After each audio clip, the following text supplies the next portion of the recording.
G'day battlers, and today we're doing some more Marsh Cup battles up against KaiserNeiner / KaiserTener, and a link to their Twitch channel in the description below.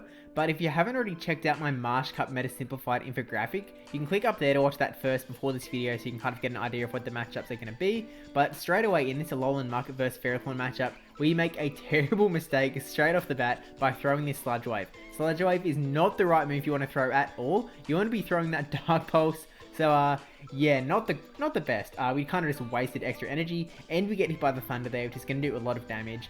Usually, Alolan Muck would actually win this battle just going straight Dark Pulse. You throw 3 Dark Pulses, the Ferrothorn throws a Power Whip that gets shielded and then lands a Thunder. But because we went for that Sludge Wave, we're basically behind in energy, which puts us in a kind of a rougher spot. So we shield up this charge move, which is the Power Whip. So we're supposed to be able to get to another Dark Pulse there, but because we wasted that extra energy, we just didn't get there, and as a result, Alolan Muck is going to go down here. So definitely a big mistake on my part. We should have won that matchup, but yeah, we didn't due to a little bit of incompetence. We charged up some extra energy on Gengar here. Gengar is such a little powerhouse, just able to flip a lot of matchups. And because we got a little bit of extra energy, we're in a better spot up against Mantine. Mantine isn't a great matchup for Gengar though. Anyway, just because the debuffs definitely hurt, but we throw the Shadow Punch, doesn't do heaps of damage. We're not going to be able to get to another Shadow Punch before a Bubble Beam comes through. I'm kind of wondering if this is going to be an Ice Beam, so we decide to shield, and it is not an Ice Beam in any regard. So yeah, not really going great for us. We throw another Shadow Punch, we farmed up, put another half a Shadow Punch. Wondering if we're gonna switch out here, keep the energy for later, hope that it can maybe come in more handy. We did get a shield off of that Mantine, maybe worried that it was gonna be a Shadow Ball or something, but I still turned out to have forgotten the to double move my Gengar.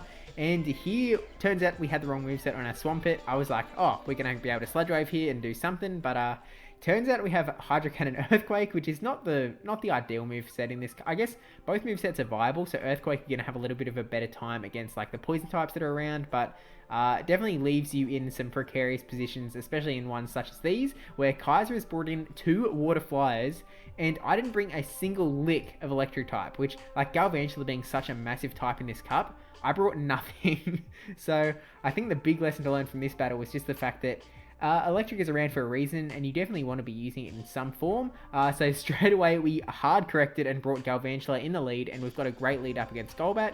Against Golbat, I'm pretty sure we win all shield scenarios, which actually tomorrow I'm going to be uploading my video going through Galvantula in the Marsh Cup, going through the counters, what it does beat, what it doesn't. So definitely subscribe for that if you haven't already. But yeah, just discharging away, or Volt Switching away. Gonna shield up this charge move in case it was a Shadow Ball. It's just a Poison Fang, and I think we were looking to switch out there, but we throw this Lunge, debuff the attack. I think Galvantula actually wins this matchup straight Lunge, although that might only be in the 2 shield. I'm in the early stages of putting that video together for tomorrow, but yeah.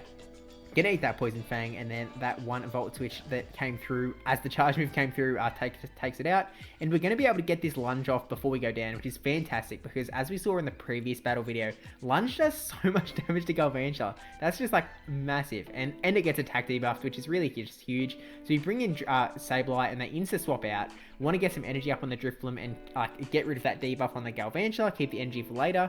This is kind of a neutral-ish matchup for both of us, just because Sableye's going to be doing that super effective with the Foul Play, but the Shadow Balls would also definitely hurt, and Icy Winds would kind of hurt as well. We brought in the Drifloon to try and just tank a Shadow Ball and let Sableye sweep, but we're still eating up a whole bunch of that Drifloon's energy here. We actually decided to shield there because we had the energy ready to go. We're like, hey, we'll get this Icy Wind off, and this is basically going to put the matchup right back in our favor. Sableye's going to be able to clean up the Galvantula. We hex down, hoping that we're going to be able to get to an Icy Wind. I feel like we can get to it. Yeah, we can get to the Icy Wind. The only way that we wouldn't have been able to get to that Icy Wind is if Kaiser decided to throw the energy there, and that Icy Wind does finish off the Galvantula, and that is GG's on game 2. So going through round 3, we copied his lead and bring in Golbat against the Escavalier, which is a really great spot to be in, and in comes Lapras. Now, I've got Golbat, Fortress, and Frostlass here. None of those really count to Frostlass, and that's kind of the big downside of doing blinds. You really don't know what you're going to get hard countered by, and this is really not a great spot to be. So Fortress is one that I'm really trying to make work in this cup, but I'm just not finding success with it. I think I've talked about that in the live stream, someone asked, and it's not doing great things for me. Mirror Shot is going to be doing okay here because it is super effective to ice, I think. Resisted by water, maybe, because it looked like it was neutral. but gonna get hit by Surf. A little bit of lag there. Kaiser missed a quick move or maybe two, but yeah, Fortress just not doing heaps of work for me. I'm looking into maybe Rock Tomb instead of Mirror Shot. Rock Tomb could do some more damage potentially, fight back against the flies a little bit more, even do like some nice damage up against Lapras. But swap out there, so we don't really know how much health that Lapras is on, but Escavalier gets that one counter of energy, and we can kind of bring in either pick here, Golbat or Frostlass. Both would be pretty good. We decide to bring in the Golbat, like, hey, it's probably going to be a drill run or some bug move, and we're going to be fine. Turns out it is an Aerial Ace, so Aerial Ace is definitely going to put us on the back foot a little bit worried here, so we decide to go for the Shadow Ball. Unfortunately, the CMP does go in the Escavalier's favour, so we have to shield here so we can get the Shadow Ball off, which we're kind of happy to do, because we figure it's either going to take out the Escavalier, or it's going to get that last shield off of Kaiser. So yeah, throw the Shadow Ball. It does go through, and goodbye Escavalier. I don't know whether they thought that it was a bait, or if they were just happy to let Escavalier go down. But bringing in Frostlass now, Frostlass is obviously going to have a pretty good time against Golbat as long as we don't get hit by a Shadow Ball. So we go for the Avalanche, gets that last shield, and now we have a decision to make. Is this charge move a bait to get our last shield, or is it the Shadow Ball? We decide that it's the bait, and it wasn't. So that's an instant loss. We go down with a shield. We could have burned the shield there, and we've been pretty good. It was just a matter of like whether he was going to bait or not, and yeah, we definitely picked wrong. So going to this next battle, we have Trash Wormadam against Alolan Muck. This is not a great matchup at all for Trash Wormadam. That confusion is going to be resisted, despite what I said in the Meta Simplified. I said it right the first time, I just, then corrected myself wrong. And Kaiser catches the Bug Buzz onto Mantine. It's going to do like no damage at all. Fantastic catch on Kaiser's end, and we do have Lantern here, so Lantern's going to be really good here. That Water Flying type does not like Spark at all, and I think we're just going to try and Spark all the way down. We're going to get hit by a lot of Bubble Beam, so we're going to be pretty debuffed going into whatever he brings in afterwards, but we're definitely going to be able to Spark down. Yeah, we're just going to have a pretty low attack output coming out, so I'm kind of looking at a switch timer going, okay, we're going to be able to Spark down before the switch timer is up for us. We're thinking that maybe we kind of just sit there, twiddle our thumbs, but it wasn't really worth it, so yeah, just going to Spark down. Looks like they've swapped out into a Alolan Muck, getting some energy up, and our switch timer is not up yet, so we throw this Thunderbolt to try and whittle down the timer a little bit more so that we can switch out here. Unfortunately, we just weren't able to switch out in time, so we have to burn a shield here in the Lantern to keep all of the energy that we built up, then swapping out into Pelipper. So Pelipper's not like a great Alolan Muck counter by any means, but it can get to these Weather Balls so fast, and I think Kaiser might have been over farming there maybe.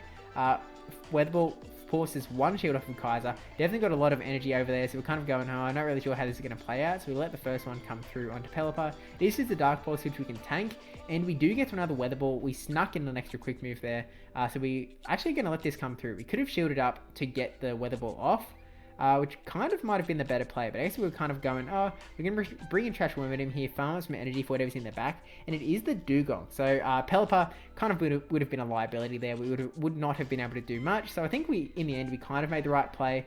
We burn a shield with the Iron Head and then switch into Lantern to throw this Thunderbolt, and I did not realize that Thunderbolt was going to do that little damage. I was kind of hoping that it was going to be like some sort of one-hit KO scenario. It was not.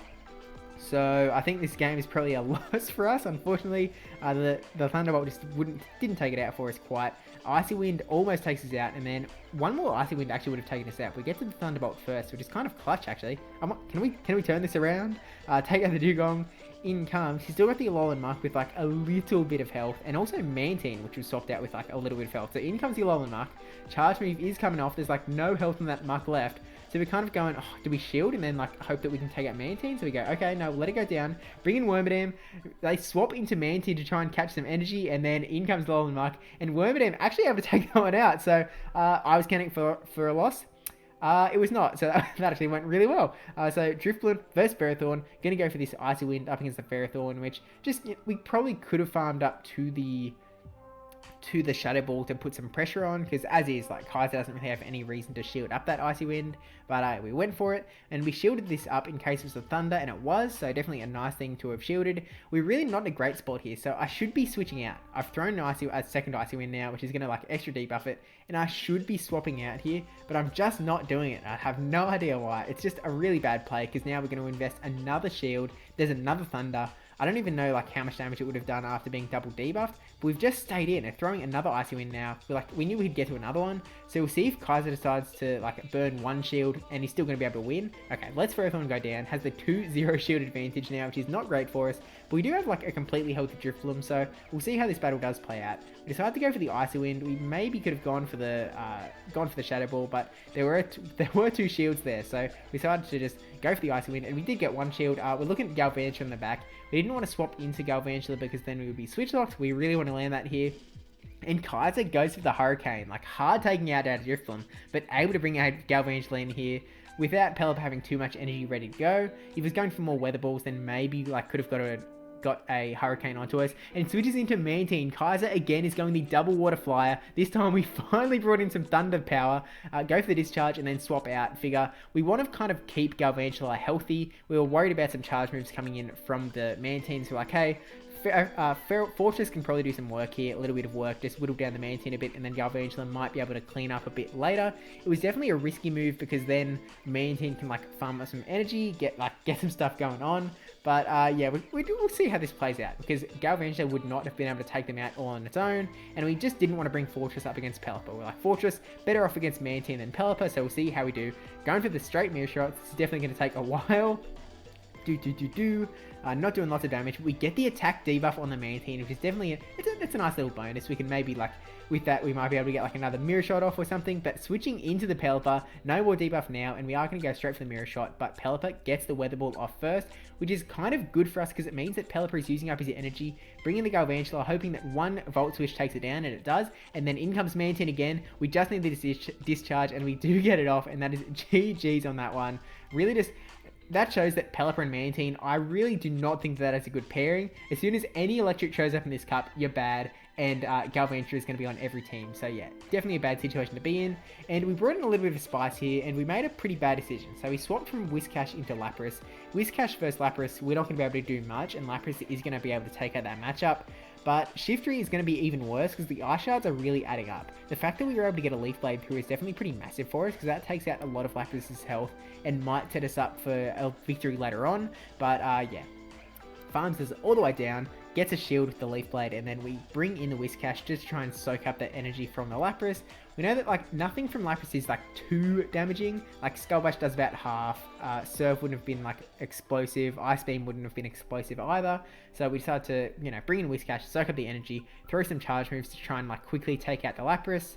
And then in it comes Ferrothorn. So we kind of going, oh, can we get to the Blizzard? And then we're like, no, there's no way we can get to the Blizzard. The only way that we could get to the Blizzard is if Kaiser wanted to like over farm. But we threw the Mud Bomb early which is kind of a bad play actually, because as soon as you throw a Mud Bomb as the Whiscash, the Ferrothorn knows that they're not worried and they can just keep farming.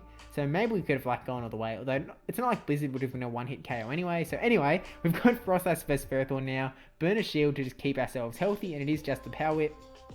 And we're kind of thinking, well, I guess we're going to go double shield, go straight for the Avalanche to try and take out the Ferrothorn, and then see what they've got in the back.